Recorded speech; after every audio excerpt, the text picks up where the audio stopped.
Magandang hapon po sa ating lahat. Tayo po ngayon ay nasa ikalimang linggo ng Kwaresma. Ako ay iyong hukuman, pabulaanan ang sakdal ng may masamang paratang. Diyos ko, tanging ikaw lamang ang lakas ko at tanggulan. Ang mamumuno po ng ating bisa ngayon ay si Reverendo Padre Gion Dalores Maniago ng Parokya ng Santiago Apostol. Magsitayo po ang lahat.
Sa ngala ng Ama, at ng Anak, at ng Espiritu Santo. Amen. Ang pagpapala ng ating Panginoong Jesucristo, ang pag-ibig ng Diyos Ama, at ang pakikipag-isa ng Espiritu Santo naway sumainyong lahat. At sumayo rin. Mga kapatid, suriin natin ang ating mga sarili, aminin natin ang ating mga kasalanan, upang tayo ay maging marapat kumanap sa banal na pagdiriwang. Inaamin ko sa makapangyarihang Diyos at sa inyong mga kapatid na lubha akong nagkasala sa isip, sa salita at sa gawa, at sa aking pagkukulang, kaya isinasama ko sa mahal na Birhen Maria, sa lahat ng mga anghel at mga banal, at sa inyong mga kapatid na ako ay panalangin sa Panginoong ating Diyos. Kawan tayo ng makapangyarihang Diyos, patawarin tayo sa ating mga kasalanan, at patubayan tayo sa buhay na walang hanggan. Amen. Panginoon, kaawaan mo kami. Panginoon, kaawaan mo kami. Kristo, kaawaan mo kami. Kristo, kaawaan mo kami. Panginoon, Panginoon, kaawaan mo kami. manalangin tayo. Ama naming makapangyarihan, alang-alang sa dakilang pag-ibig ng iyong anak, na siyang nagbunsod upang mahalin niya ang lahat. Ano pat kusa niyang inako ang mamatay para sa sanlibutan. Kami naway masigasig na tumahak sa kanyang dinaraanan, ay iyong pag-akay, sa iyong pag-akay.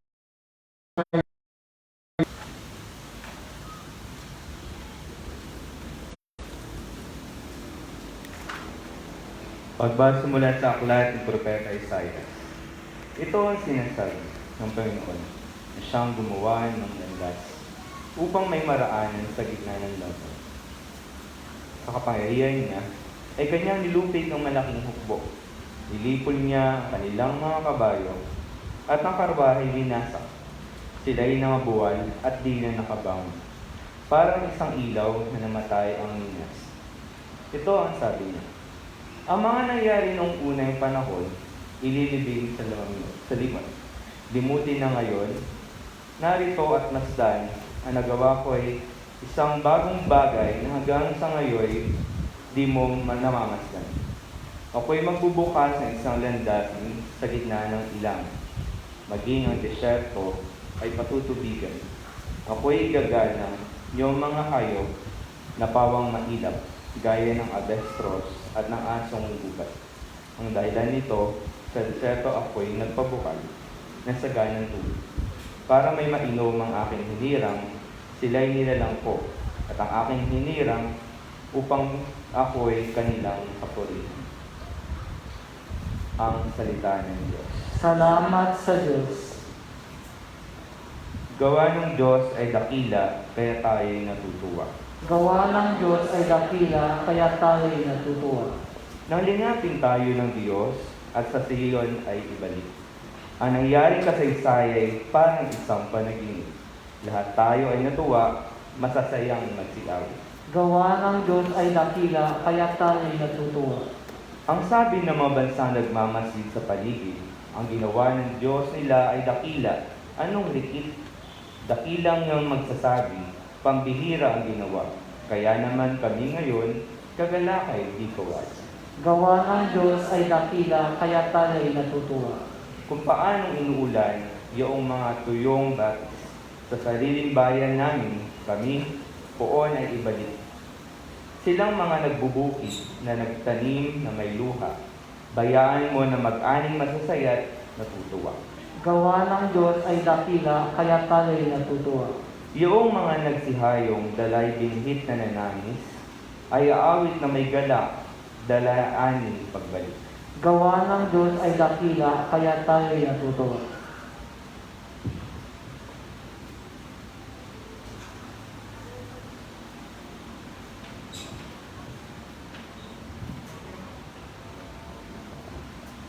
Pagbasa mula sa sulat ni Apostol San Pablo sa mga taga-Pilipos. Mga kapatid, inari kong kalugihan ang lahat ng bagay bilang kapalit ng lalong mahalaga ang pagkakilala kay Kristo Jesus na aking Panginoon.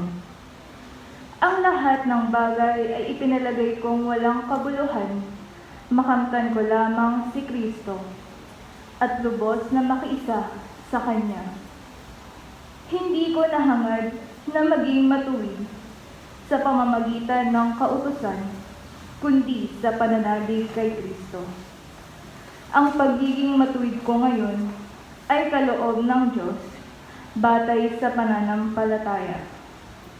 Ang tanging hangarin ko ngayon ay lubusang makilala si Kristo, maranasan ang kapangyarihan ng kanyang pagkabuhay na mag-uli, makihati sa kanyang mga hirap, at matulad sa kanya, pati sa kanyang kamatayan, sa pag-asang ako may muling bubuhayin. Hindi sa nakamtan ko na ang mga bagay na ito, hindi rin sa ako'y ganap na, ngunit sinisikap kong maisakatuparan ang layunin ni Kristo Jesus nang tawagin niya ako. Mga kapatid, hindi ko ipinalalagay na natupad ko na ang mga bagay na ito. Ang ginagawa ko ngayon, nililimot ang nakaraan at sinisikap na makamtan ang nasa hinaharap. Nagpapatuloy nga ako tungo sa hangganan upang kamtan ang gantimpala ng pagtawag sa akin ng Diyos sa pamamagitan ni Kristo Jesus, ang buhay na hahantong sa langit. Ang salita ng Diyos. Salamat sa Diyos. Magsitayo po ang lahat.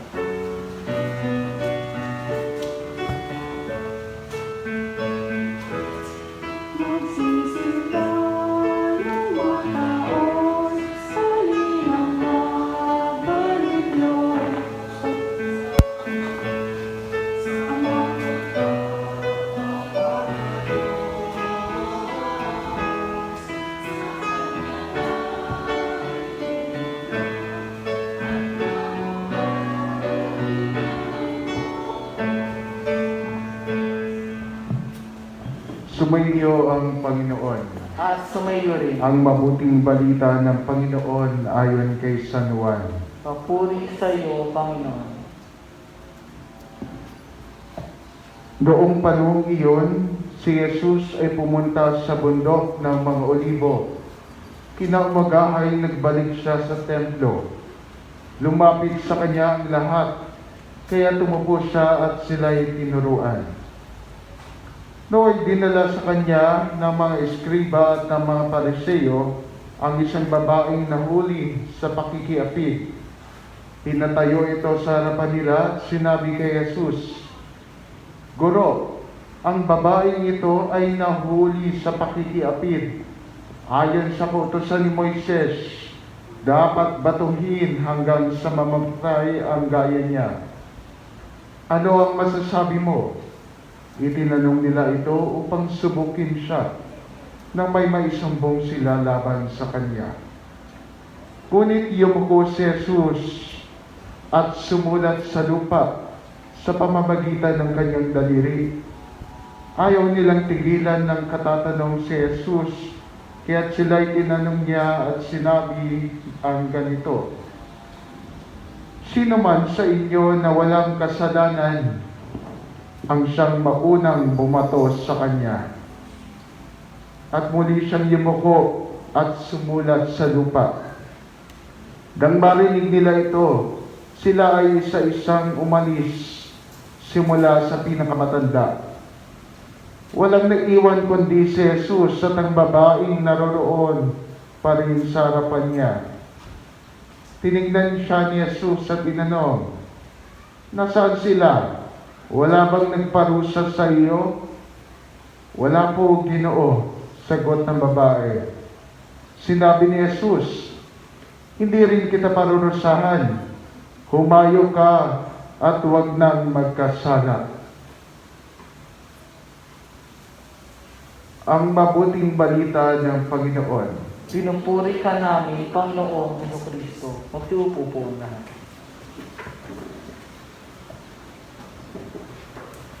Hindi hinahangad ng Diyos na ang taong tumalikod sa Kanya at lumayo ay mamatay. Ngunit ang Kanyang hangarin na ang lahat ng mga tumalikod sa Kanya ay magbalik at manatiling buhay sa Kanyang piling. Hindi binibilang ng Diyos ang ating mga kasalanan. Hindi niya tinitimbang ang ating mga nakaraan. Ngunit patuloy ang pagbibigay niya sa atin ng pagkakataon na panibaguhin ng ating mga sarili at palalimin ang ating mga ugnayan sa Kanya. Patuloy tayo binibigyan ng pagkakataon ng Panginoon na lumago at mabuhay sa Kanyang piling. Kahit paulit-ulit tayo nagkakasala, buhat ng ating kahinaan, agad-agad niya tayong pinapatawad, agad-agad niya tayong kinakalinga. Kaya nga sa ating unang pagbasa, maririnig natin sa propeta Isaías kung paanong nangako ang Panginoon sa bayan ng Israel noong sila'y nasa lugar na kung saan sila ay dayuhan. Malayo sila sa kanilang tunay na tahanan. Sino ba naman ang gustong manatiling malayo sa ating tahanan? Ang mga Israelitang ito ay hindi makatagpo ng kapahingahan, ng tunay na kasaganahan. Dahil wala sila sa tunay nilang bayan.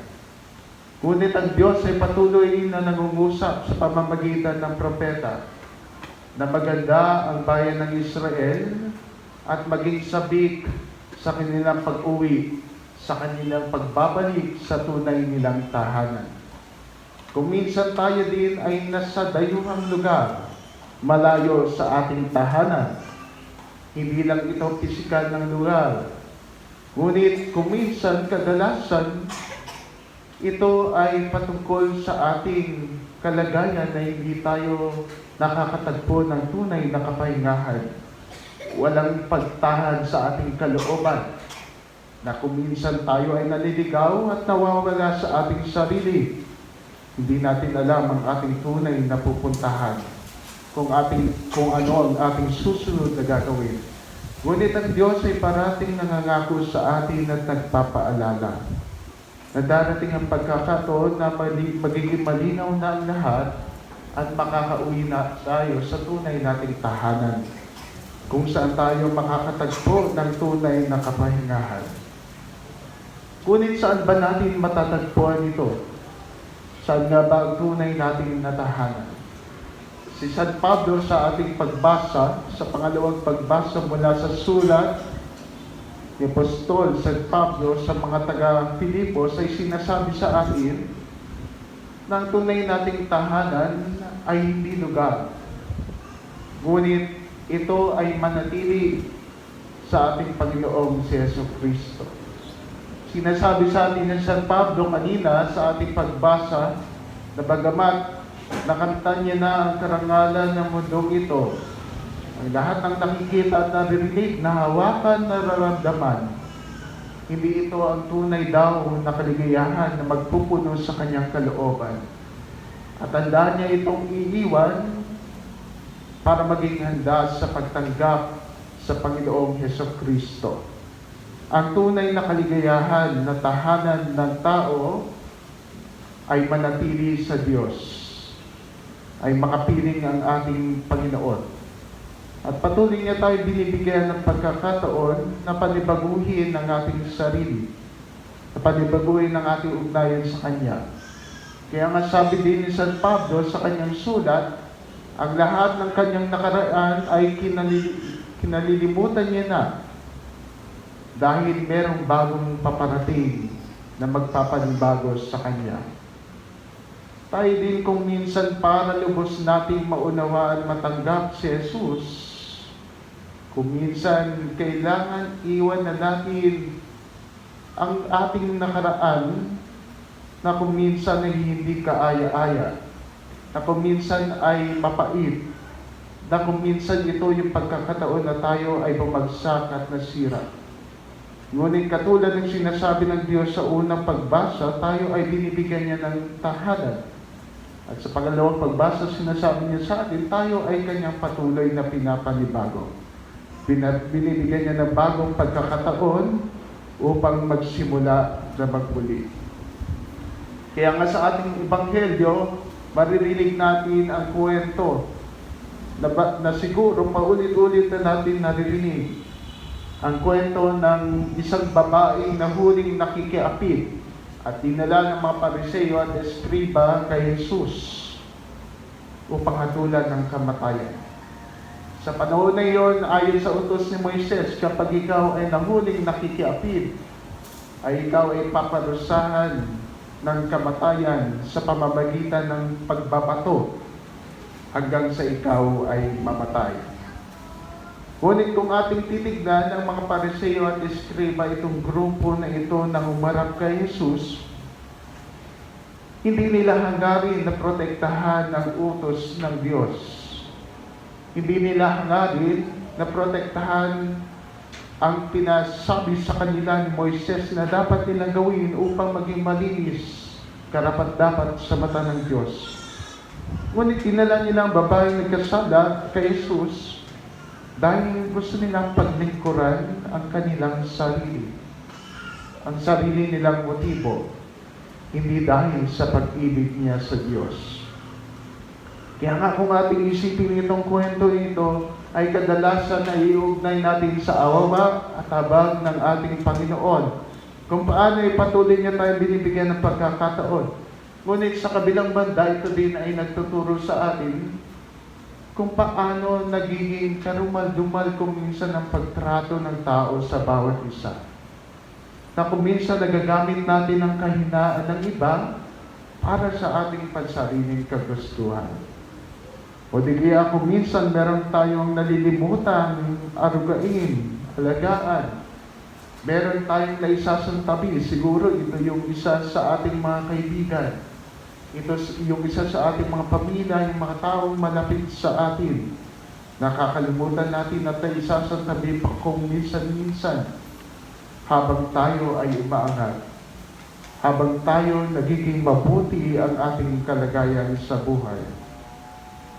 Ngunit ang ating Panginoon nung lumapit sa kanya mga Pariseo at Eskriba para hatulan, gusto lamang ng mga Pariseo at Eskriba na subukin si Jesus. Kung sasabihin ni Jesus na sige sundin niyo ang utos ni Moises, ano ang ilalaban sa kanya? Ikaw nagturo ka patungkol sa awa at habag ng Diyos at pagbibigay ng pagkakataon sa lahat ng nagkasala. Tapos ngayon, gusto mong batuhin, parusahan itong babaeng nahuling nangagulo niya. Ngunit kung sasabihin naman ni Jesus na palayain siya, ano ang ibabato sa kanya? Hindi mo sinusunod ang utos ni Moises na ipinasabi sa kanya ng Diyos. Kaya nga mga kapatid, anong ginawa ni Jesus? Hindi mo na siya sumagot. Siya ay yumuko, gamit ang kanyang daliri, siya ay sumulat sa lupa. Marahil tayo'y mapapatanong, ano kaya ang sinulat ni Jesus sa lupa? Ngunit siguro, hindi iyon yung tamang tanong para sa pagkakataong ito. Ang dapat nating tanungin, bakit siya yumuko at sumulat sa lupa gamit ang kanyang daliri? Marahil gusto sabihin sa atin ni Jesus, nang Diyos ay patuloy na bumababa upang hawakan ang pinakamaduming parte ng ating mga buhay, upang ito ay linisin. Ang Diyos ay ginagamit ang kanyang mapagkalingang daliri upang haplusin ang mga sugat ng ating katawan, upang ito ay pagalingin. Ang Diyos sa lupa na bago natin tignan ang kahinaan ng iba, dapat ituro muna natin na tignan ang ating sariling dumi. Bago natin dapat tignan ang dumi ng ating kapwa, kinakailangan kilala muna natin at alam natin kung saan tayo nagkulang. Dahil tayo ay merong ugnayan sa bawat isa. Walang sino man sa atin ang nabubuhay para sa sarili lamang. Tayo ay may responsibilidad sa bawat isa. Kaya nga mga kapatid, ang ating mga pagbasa, bukod sa nagtuturo sa atin, ang Diyos ay tunay na mahabagin at patuloy na binibigyan tayo ng pagkakataon na panibaguhin at bumalik sa kanyang piling. Tayo din ay kanyang pinapaanyayahan. Ang atas niya, ang utos niya, ang habilin niya sa atin ay hindi niya binigay upang gamitin natin at tignan ng ating kapwa kung saan sila nagkamali. Dahil unang-una sa lahat, binigay sa atin ang atas ng Diyos, ang kanyang habilin upang tignan ng ating sarili. Gamitin sa ating sariling mga buhay upang makita natin kung saan tayo nagkulang. At sa pamamagitan natin ang paggawa nito, malalaman natin kung paano tayo magsisimula na magmuli.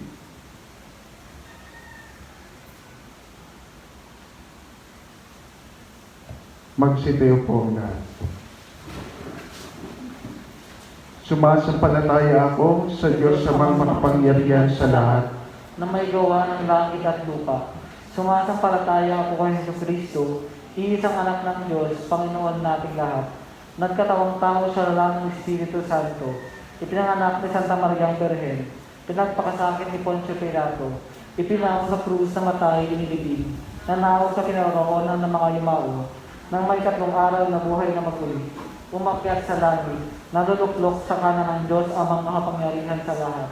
Doon magmumulat paririto at huhukom sa buhay ng matay na tao.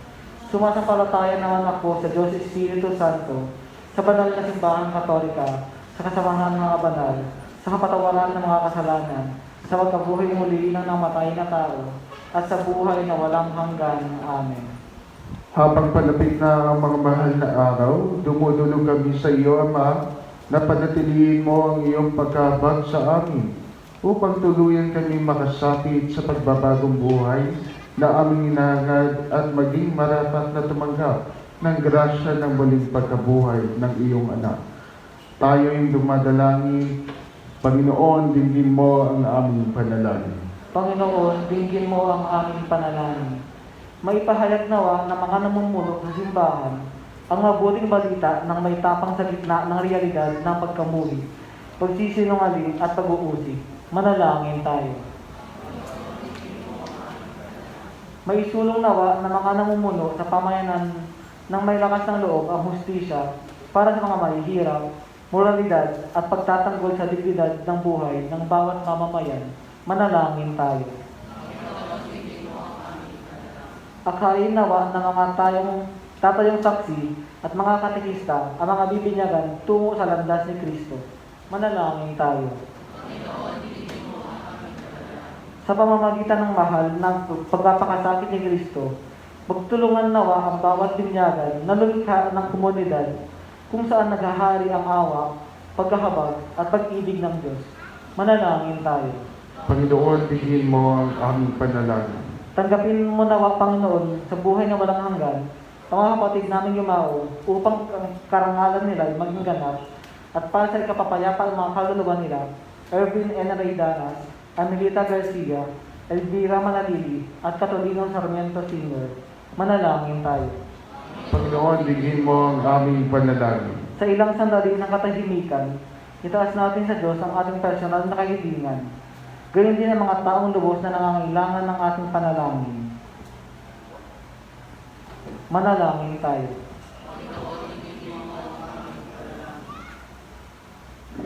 Ama, sa pamamagitan ng iyong salita, naligtas mo ang babaeng nagkasala. Sa pamamagitan din ng iyong salitang si Jesus, iligtas mo kami sa kamatayan at tulutan kami ng bagong buhay na siyang pinagtagumpayan niya sa krus. Siyang nabubuhay, naghahari kasama mo at ang Espiritu Santo, bagpas sa walang hanggan. Amen.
Magsitayo po ang lahat.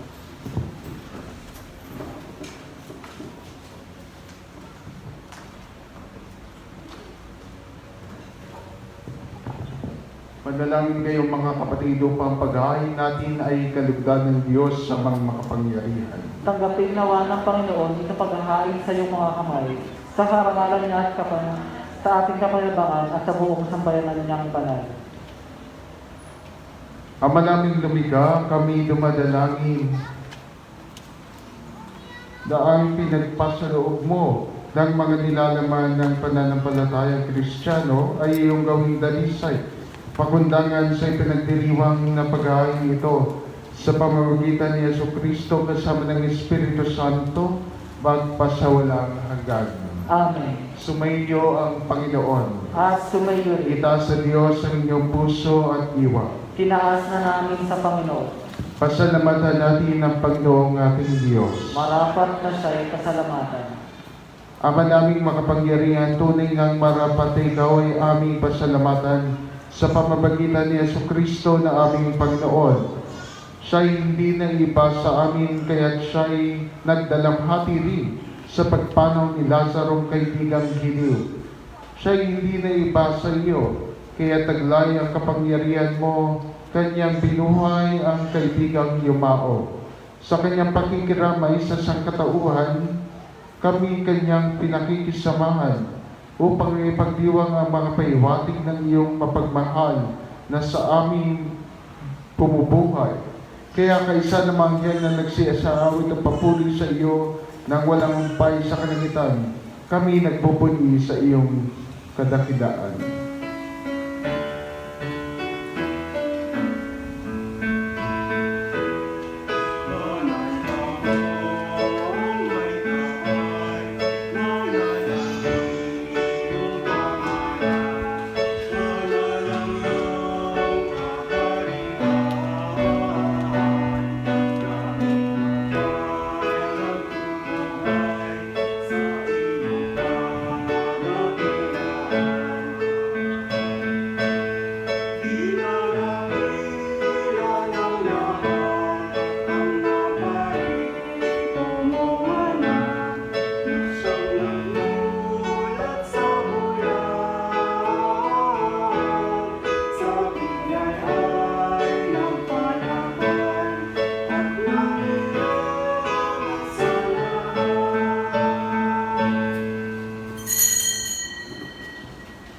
Ama naming banal, ikaw ang bukal ng tanang kabanalan, kaya't sa pamamagitan ng iyong Espiritu, gawin mong banal ang mga kaloob na ito, upang para sa amin ay maging katawan at dugo ng aming Panginoong Jesucristo. Bago niya pinagtiis ang kusang loob na maging handog, hinawakan niya ang tinapay, pinasalamatan kanya. Pinaghati-hati niya iyon, iniabot sa kanyang mga lagad at sinabi, tanggapin ninyong lahat ito at kanin. Ito ang aking katawan na ihandog para sa inyo.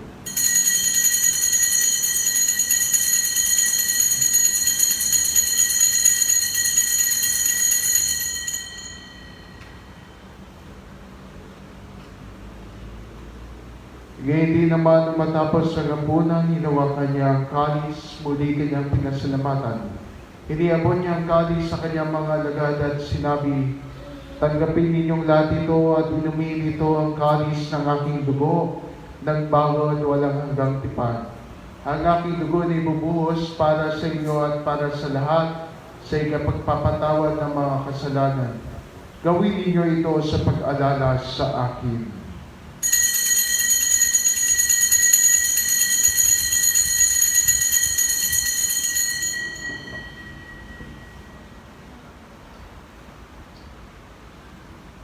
Ipagbunyi natin ang misteryo ng pananampalataya.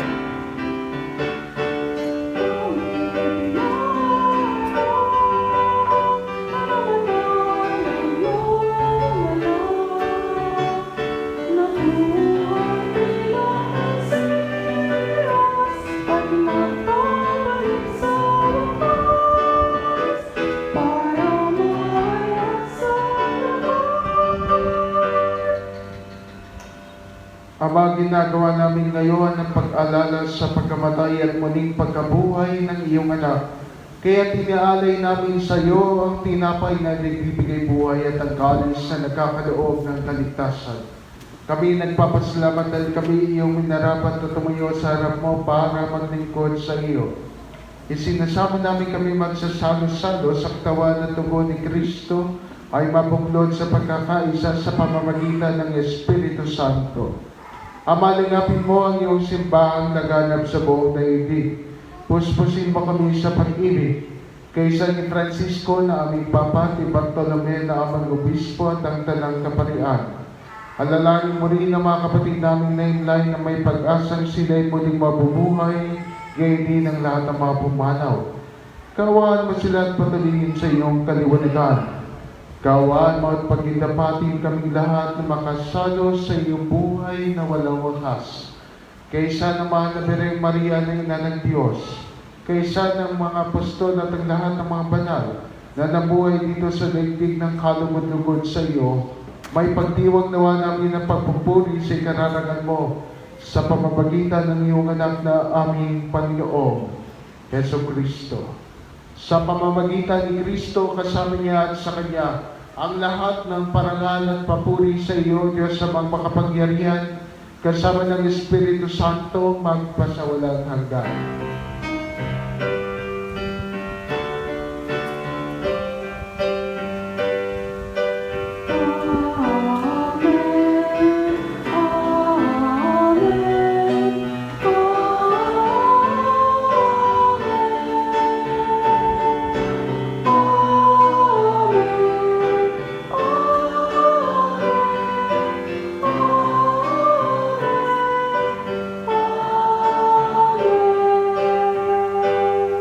Sa tagubilin ng nakagagaling na utos sa turo ni Jesus na Panginoon natin at Diyos, ipayag natin ng lakas loob.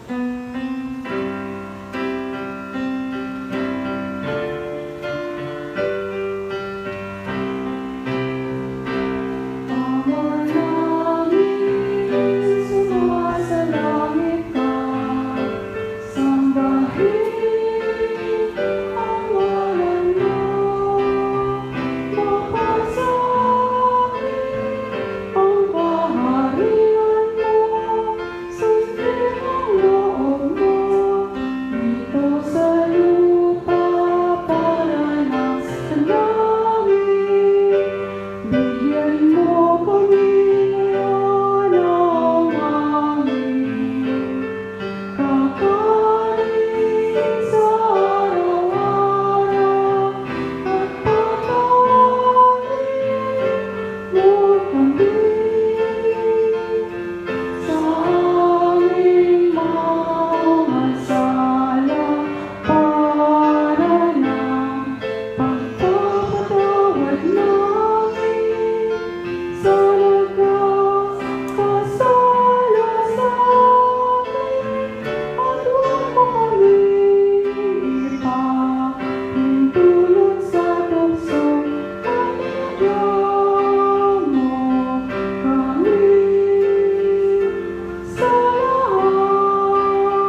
Hinihiling namin kami adya sa lahat ng masama pagkalooban ng kapayapaan na araw-araw, iligtas sa kasalanan at ilayo sa lahat ng kapamakan.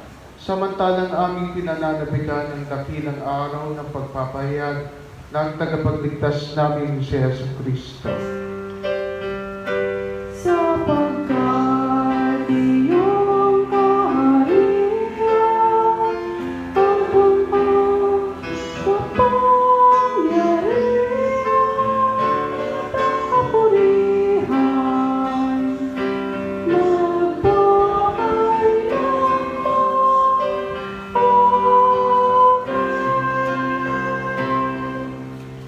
Panginoong Jesucristo, sinabi mo sa iyong mga apostol, kapayapaan ang iiwan ko sa inyo, ang aking kapayapaan ang binibigay ko sa inyo. Tunggayan mo ang aming pananampalataya at huwag ang aming mga pagkakasala. Pagkalooban mo kami ng kapayapaan at pagkakaisa ayon sa iyong kalooban. Kasama ng Espiritu Santo, magpasawalang hanggan.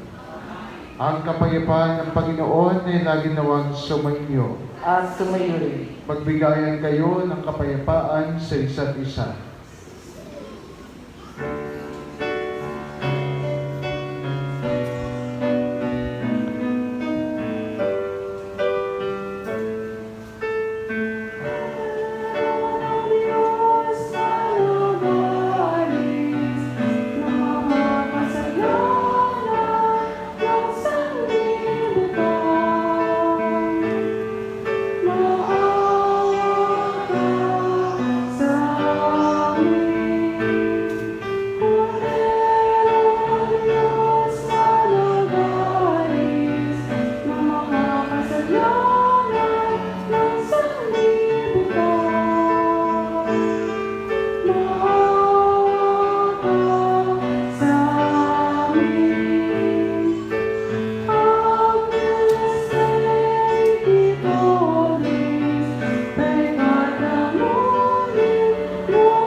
Ito ang kordero ng Diyos, ito ang siyang nag-aalis ng kasalanan ng sanlibutan. Papapalan tayong nahiyahan sa kanyang banal na piging. Panginoon, hindi ako karapat-dapat na magpatuloy sa iyo, ngunit sa isang salita mo lamang ay gagaling na ako.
Magsitayo po ang lahat.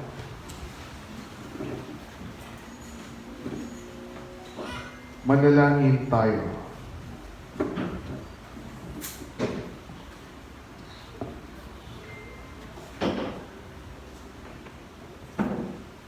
Ama naming mapagmahal, kaming nakikinabang sa katawan na dugo ng iyong anak ay mapabilang nawang lagi sa mga kaanib niya na mawinan kasama ng Espiritu Santo magpasawalang hanggan. Amen. Magsiupo po ang lahat para sa isang paalala.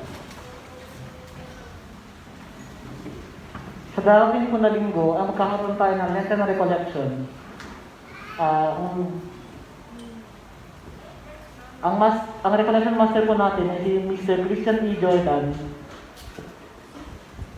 Ang recollection po ay magaganap pagkatapos ng alas 5 ng misa sa hapon. Sana po ay makadalo tayong lahat. Yun lang po at maraming salamat.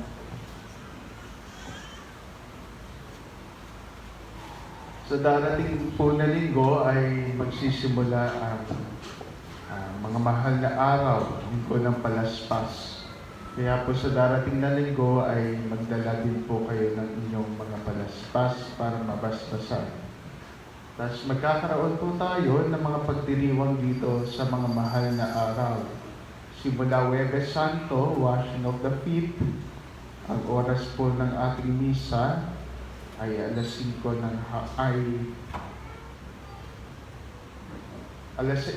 ng gabi.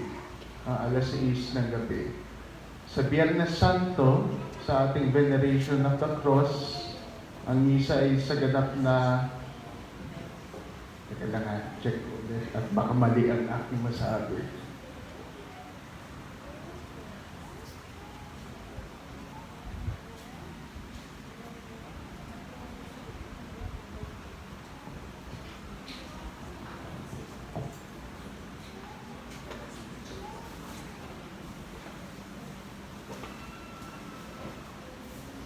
Sa Palaspas po, regular po ang misa natin. Magdala na po kayo ng Palaspas.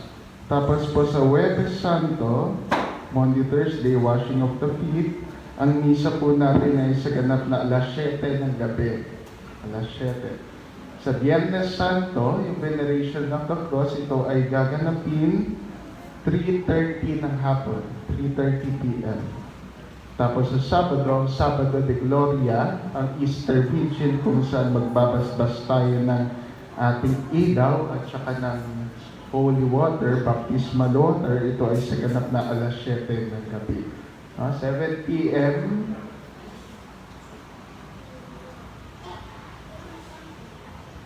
Tandaan na lang natin, 7 p.m., 3:30 p.m., 7 p.m. Thursday, Friday, Saturday. Sunday masses will be regulars in schedule. Magsilayo po lahat.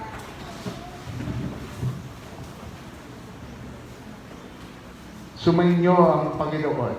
At sumayo rin. At pagpalaan kayo ng makapangyarihang Diyos, Ama, at Anak, at Espiritu Santo. Amen.